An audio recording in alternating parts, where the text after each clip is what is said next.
It is the London Free Press podcast for a new week here on the podcast. And we are talking about the biggest and most important stories in London and the surrounding area, which, of course, you can find on the pages of lfpress.com within the newspaper, London Free Press. And we are privileged once again to be joined by London Free Press reporter Megan Stacey, who does such a fantastic job covering City Hall and other civic issues for us at the Free Press. Megan, thank you very much for giving us some time. Always appreciative. Great to chat with you, Craig. I want to talk about an issue that, of course, is divisive, and you're going to have a lot of people on both sides of this issue with very, very passionate opinions. And that would be, and this is not typically something talked about at London City Hall, but that would be abortion. And here in the city of London, and this has happened in other places as well, what we've had is flyers, very, very graphic flyers, delivered to homes all over the city about why abortion is evil, is not okay. The medical facts in those flyers are not accurate, according to medical experts. And I know this was talked about at City Hall. So first, I'll get the background from you, Megan, on the flyers. We don't have to get into too much detail as far as what they're like, but what has been delivered to different communities in the homes in the community, rather, including my home. And what do we know when it comes to where these flyers are coming from? Right. So I think you summed it up pretty well, Craig. These are really graphic flyers. They're pretty disturbing to read and to see, regardless of what you think about the issue of abortion.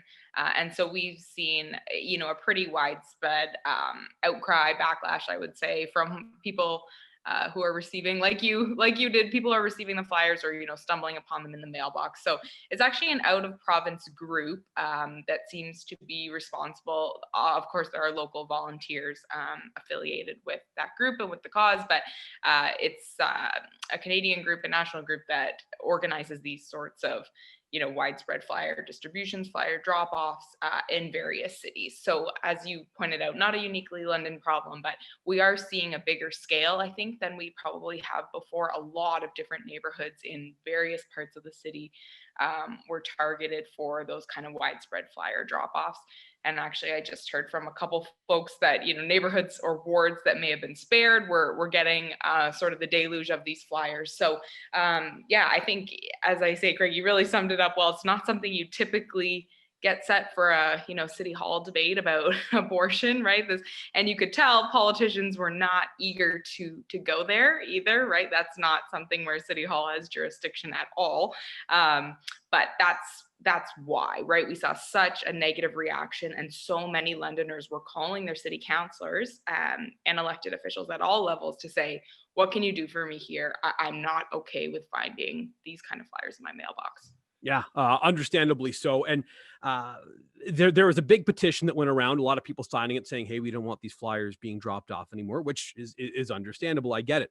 And we were talking just before we started recording, Meg, about how I didn't want my 3-year-old daughter to see these particular pictures because she would have questions. If you have kids who are older than that, and you typically send them out to the mailbox to grab the mail when it gets dropped off, which is not unusual.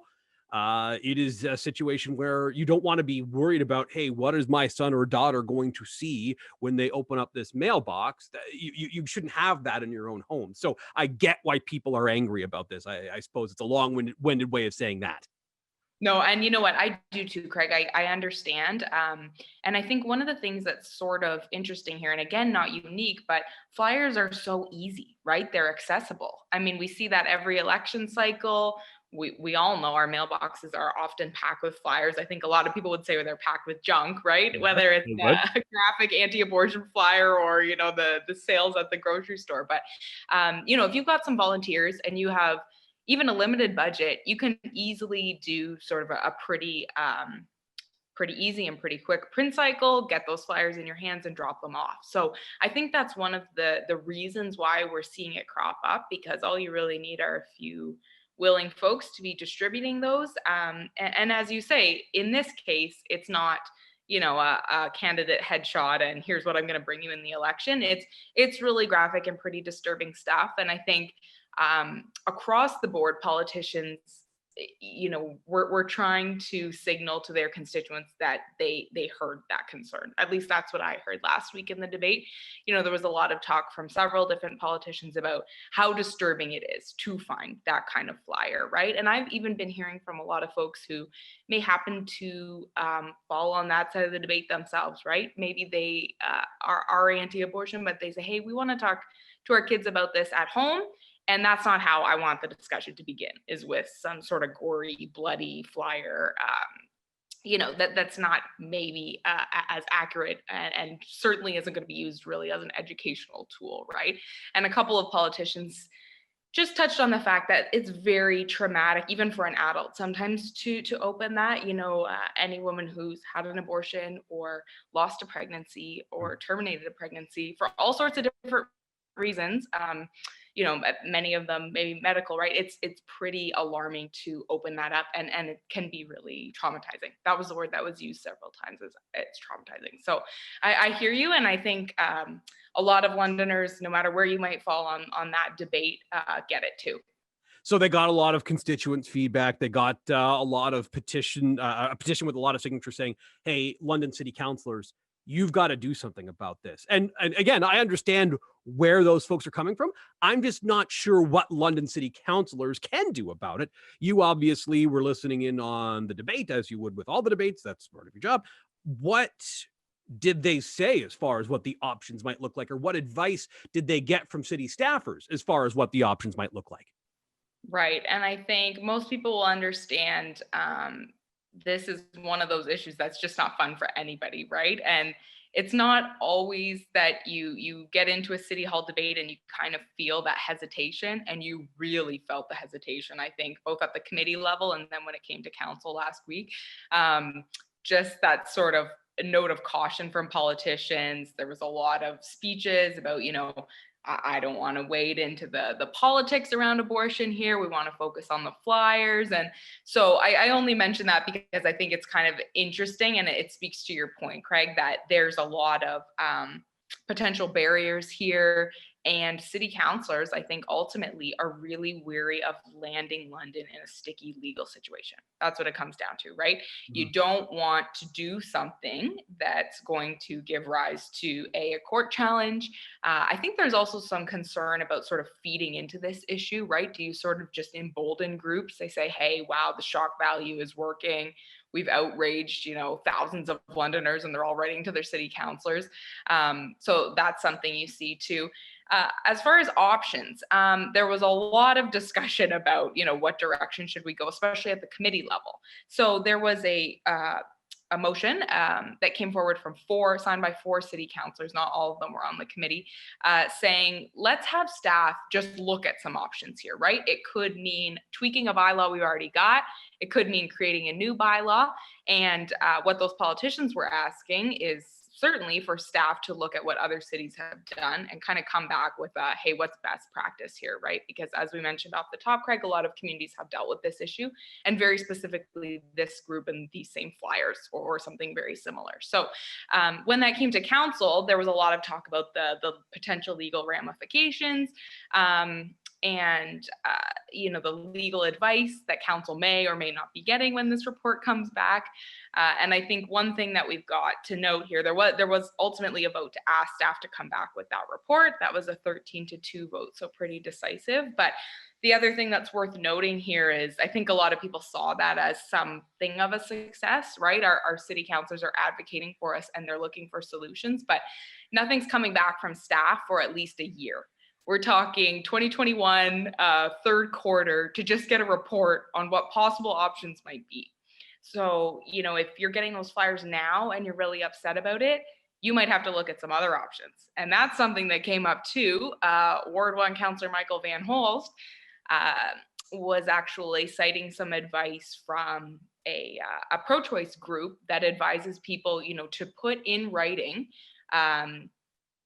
their reluctance, to specifically write to a group that's distributing flyers and say, you do not have permission to access my property to deliver this flyer. So that's an interesting technique. He really wants City Hall to go about promoting that avenue to kind of stay hands off, but give citizens an option that they can use. So that one's kind of interesting. Of course, it kind of means that you've got to be A, tuned into the issue, or B, already have received a flyer in order to maybe take that step and get the letter written and find the group and all of that. So long-winded answer for you there, Craig, but ultimately I think there's a lot of options. And the prevailing sense is that, we got to wade into this issue pretty carefully. At least that's what I sensed from politicians. And I think they're right. And you tweeted it out that Stephen Turner had some comments about, do we want to embolden this group? And we'll talk about that in a second. But I think he was right when he said, hey, do we want to be part of a lengthy legal challenge? As much as this is abhorrent, I want to be very clear. That's exactly what Councillor Turner said. This type of stuff is abhorrent. Are the actions that we're considering taking here, that the City of London might take, are they going to make this situation worse? Are we going to, as we said, embolden this group, or are we going to have a situation where the City of London is embroiled in a very, very expensive legal challenge? Because these groups, these anti-abortion groups, they've got access to cash for lawyers. So does the City of London. But I think that politicians who work at London City Hall probably want to spend that cash on other things.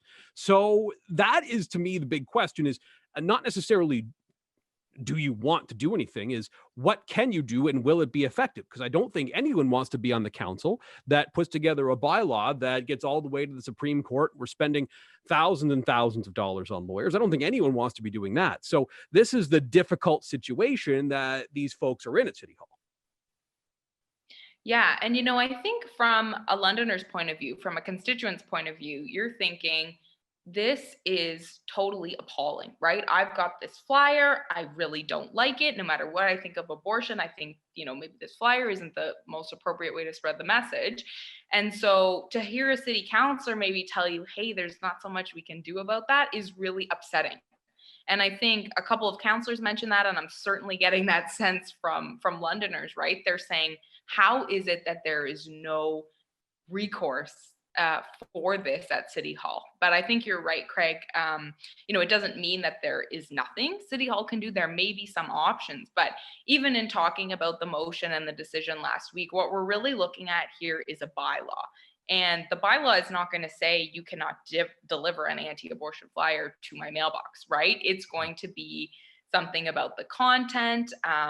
Staff are likely going to report back on, is there any way that we could include this in London's nuisance bylaw, which was, where City Council in the past has tried to kind of mark that line of, there's freedom of speech and there's freedom of expression, but here's where that crosses the line into, a nuisance behavior, whether it's a party, whether it's screaming at someone using a megaphone in the park. And so I think a couple of politicians are hoping you can go that route and say, at what point can we declare something a nuisance, or at what point can we create this line and say that flyer is too graphic, regardless of what the issue is, right?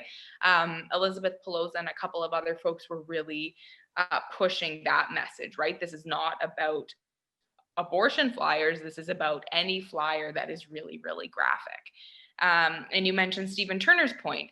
He was also trying to say, hey, this is going to be a lot of work for staff to kind of compile all the options that other municipalities are using or have tried to use, and report back to council with options. It's going to take a year. Sort of, is this worth it, right? Is this an avenue that we want to travel down when you're not going to have any immediate impact from the bylaw office, right? And I thought something that Deputy Mayor Helmer said was really interesting too. He said, we create bylaws to regulate a lot of things and regulate behavior, right? And he said something to the effect of, I really wish people would just treat each other with dignity and compassion, something like that, all the time, but they don't. And that's why we have bylaws, right? And so there was a bit of back and forth there that I actually thought was really interesting. And it obviously fell on the side of politicians saying, this is important enough that we need to look at it and we need to see what is it that we can do in the municipal sphere. So to be clear, there is no bylaw, there is no decision, there is nothing that City Hall has done as of yet to change this approach, or that would discourage people from handing out those flyers. That's not coming back for a while, and council would have to make a motion then. But to your point too about the legal fees and fighting a battle like that, Councillor Cassidy mentioned something along those lines. She said that, council has been accused of cracking down on limiting people's freedom of expression in the past, and that is not a road that I want to go down again. So something like that, right? And so you do see politicians kind of weighing that up, right? And let's be honest, when you have a lot of constituents emailing you to work on an issue, it's not very popular to say, I'm not going to do anything about that. There's nothing we can do, right? But it's always that balance, right? What can City Hall do, and does it make sense for City Hall to do it? So it's an interesting one. It definitely is. And you mentioned earlier, hey, well, why don't they just write up a bylaw that says you can't deliver anti-abortion flyers to people's mailboxes? And I know that's not you saying that, but that's what perhaps some constituents might be saying to them. And if it was so easy to do that, perhaps they might. But if you do that, you're going to have someone challenge that in a courtroom, and you're going to lose. So it's going to be expensive, and you're not going to accomplish anything. So I think that's something that people on Twitter and people in the community need to realize here, if they're getting at council for, hey, how come you haven't done this faster? How come you haven't done what we wanted here? It is not as easy as just writing a bylaw and saying, okay, good, now this is in effect. It is not that simple. It is far more difficult than that. And I think that's why councillors such as Stephen Turner, and we mentioned what he was saying earlier, and I know some people don't necessarily agree with things he says all the time, just like any councillor, they may not agree with them, but Councillor Turner is prepared for this stuff. He knows what he's talking about. When he says, hey, are we sure we want to go down this road? I think he knows that this is a perilous path that we're talking about, because there could potentially be some really costly things here that happen for the city, and then we accomplish nothing. So nobody wins in that case, except for the people who are sending out these flyers and want to draw a bunch of attention to themselves. And I think that's the rock and hard place that councillors find themselves in between right now, right? Yeah, I hear you on that for sure, Craig. And I think, I'm not in a councillor inbox, so I don't know what the balance is, but worth noting too that there are dueling petitions out there right now, right? There is also a group of Londoners who say, listen, really inappropriate for you, my city councillor, or you, City Hall, to step in here, right? This group has as much right to distribute flyers as anybody else. And there are a lot of folks who were writing with that kind of commentary, right? And there's also a petition sort of stressing that, right? So you've got these dueling voices. And as I mentioned earlier, I think a lot of folks who may appreciate that sort of advocacy don't appreciate these graphic flyers. There is a line there, but you definitely see, from a City Hall standpoint and from an individual city councilor, you've got to weigh up what the cost benefit is here, right? And Councillor Turner's never afraid also to sort of be the outlier vote, and he obviously was this time. And I know a lot of his constituents and a lot of folks in London weren't very impressed with his commentary, but it is sort of an interesting note that he struck, because he also made it very clear that personally he finds those flyers, I think what he said was tasteless and disgusting, and he made a point of saying that. So it is interesting too, and I think you do want that kind of nuanced debate at City Hall, right, where your councillors are weighing up not just what kind of the prevailing public thought is, but also the ramifications of going down a path of creating a new bylaw, which, although might not always check the boxes for Londoners or for constituents, is also an important role. And I think the key is in expressing that to your constituents fairly too, right? So. Right. Just saying, hey, look, I know that you don't like this, and here's what we're doing about it. And sadly, the situation with this type of stuff, and this happens with council debates all the time, Meg, and I'm sure that you've felt this way when you're covering them sometimes, is it's really hard to explain perspectives on some stories to folks in my case when I was doing it on a radio show in 6 minutes, or in your case when you're doing it in a newspaper in just a few paragraphs.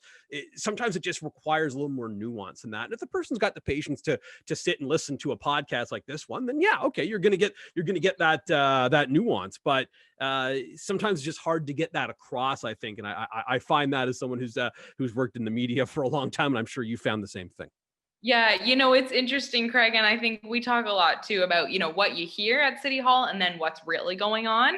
And there's an element of that here too, right? Your lawyers aren't going to stand up in the middle of this debate and say, listen, tread carefully. You guys are going to get the pantsuit off you if you create a bylaw, right? Even if they're thinking that. And maybe imagine if politicians got advice kind of like that behind closed doors, right?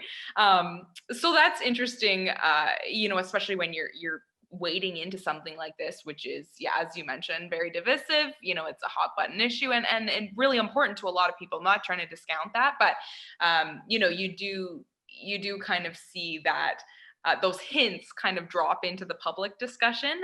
And there was a bit of a warning, actually. I can't remember who issued it. I think it might have been Councillor Van Holst who said, I'm sure our legal staff would agree that, we've got to be careful when we're making comments like this, right? And the city, that was the only comment from a city lawyer in public session. And again, because nothing's been done yet, you may not have kind of that strong legal advice that will come back with the staff report, which I think is really important, because as you mentioned, you're getting into stuff that really impacts the taxpayer, mainly the cash, right? To fight a legal battle. It's not just about the moral implications here. So that's really interesting, and you never know where it might go, right? Council's nuisance bylaw, which is what they were trying to use to target the street preachers, is being tested right now in court. So, I think a lot of politicians are just very aware of that fact and are trying to avoid stepping over the line. So. Yeah, and I understand why, because again, no one wants to be the councillor that gets the City of London sued. I think that would be an awkward thing to have to deal with if you're at work.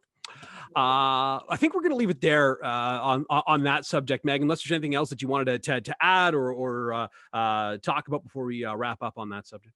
No, that sounds great. This is one that's, fun for no one, really. No, it's not. But I'm glad that you and I could explain it. And this is why I wanted to talk about it in the podcast, because a lot of people were ticked off by what was perceived as a lack of action or a lack of urgency on this issue. It's not that. It's a matter of, if you don't do this carefully, you will solve nothing and make the problem way worse. So I just wanted people to be able to know that. You know what I mean?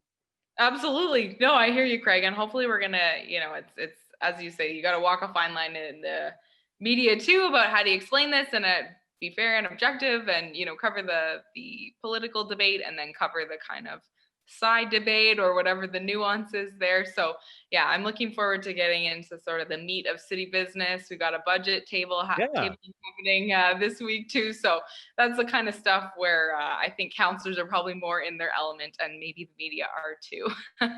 Yeah. Well, I don't know if anyone's ever said this, but I'm excited for you that you get to cover a budget. That'll be good. That's right. I'm the first person who's ever said that to anybody. So. That's right. It'll be a nice slice of normalcy. So that'll be good. Megan, thank you as always for giving us time on the podcast today. Great to chat with you about a difficult story, but I'm glad we could make some time for it today. Thank you. Yeah, I appreciate the questions, Craig. It's going to be an interesting one. So we'll meet you back here in a year to chat about the report from city staff. Eh? Yeah. We'll talk in 2021. Looking forward. That is all of the time we've got in the London Free Press podcast. So thanks very much to London Free Press reporter and City Hall reporter Megan Stacey for joining us here on the radio program / podcast, whatever this is, to discuss what we're doing at City Hall, both now and in the days to come when we're talking about the budget coming up. This, of course, is the London Free Press podcast. You can subscribe via Spotify, via Stitcher. You can listen to us via Apple Podcasts. A lot of people doing that, and of course on Google Podcasts as well. Plus, and this is where most people are getting it, via YouTube on lfpress.com. That's where a lot of people are listening to the London Free Press podcast. We hope you continue to listen and continue to subscribe. Thank you very much for listening to this episode, and we will talk to you next time on the London Free Press podcast.